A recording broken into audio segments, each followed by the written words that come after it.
మన కాకినాడలో మచిలీపట్నం వాళ్ళ అప్సరా బాదం మిల్క్ బాగుందా లేదా మన కాకినాడలో బాదం మిల్క్ బాగుందా చూద్దాం. అలాగే నువ్వు ఇప్పటి వరకు మన ఛానల్ ఫాలో చేయకపోతే అర్జెంట్గా ఫాలో చేసామావా. ఇంకా మంచి ఫుడ్ కంటెంట్తో మీ ముందుకు వస్తున్నాం. 99 best food items in Kakinada item number 44. ఈ బాదం మిల్క్ మన కాకినాడలో ఇన్ఫ్లుయెన్సర్ చాలా హైప్ ఇచ్చి మరీ చేశారు. అలాగే మన ఫాలోవర్స్ కూడా చాలా మంది ట్రై చేయమని చెప్పారు. ఎలా ఉందో చెప్పమన్నారు, రివ్యూ చేయమన్నారు. నాకైతే మరీ అంతేం అనిపించలేదు. చాలా యావరేజ్ గా ఉంది, నార్మల్ గానే ఉంది. అంటే మన కాకినాడలో దొరికే బాదం మిల్క్ కి ఇక్కడ బాదం మిల్క్ నాకు అంత డిఫరెన్స్ ఏం తెలియలేదు. ఇక్కడ బాదం మిల్క్ లో కోవా వేస్తున్నారు కానీ మరీ అంత స్వీట్ గా అయితే ఏం లేదు, నార్మల్ గానే ఉంది. నేను ఇది హైదరాబాద్ లో కూడా ట్రై చేశాను. అక్కడైతే ఓవర్ హైప్ అనిపించింది. పర్లేదు, ఒకసారి ట్రై చేయొచ్చు. కాస్ట్ అయితే 60 రూపీస్.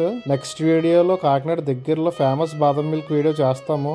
అదైతే చాలా బెస్ట్ టేస్ట్ ఉంటది. ఇంకా కాకినాడ దగ్గరలో అది మీకు అది తెలిస్తే మన కామెంట్ సెక్షన్ లో గెస్ట్ చేయండి. ఆ షాప్ నేమ్ గానీ బాదం మిల్క్ ఆ షాప్ నేమ్ ఏంటి అనేది గెస్ట్ చేయండి. ఇది అడ్రస్ మన కాకినాడలో 8th స్ట్రీట్ లో opposite quality juice shop and location description లో మెన్షన్ చేస్తా. అలాగే ఈ వీడియోని మీ ఫ్రెండ్స్ కి ఫ్యామిలీ మెంబర్స్ కి షేర్ చేయండి. సరే, మరి నెక్స్ట్ వీడియోలో కలుద్దాం. ఉంటా, బాయ్.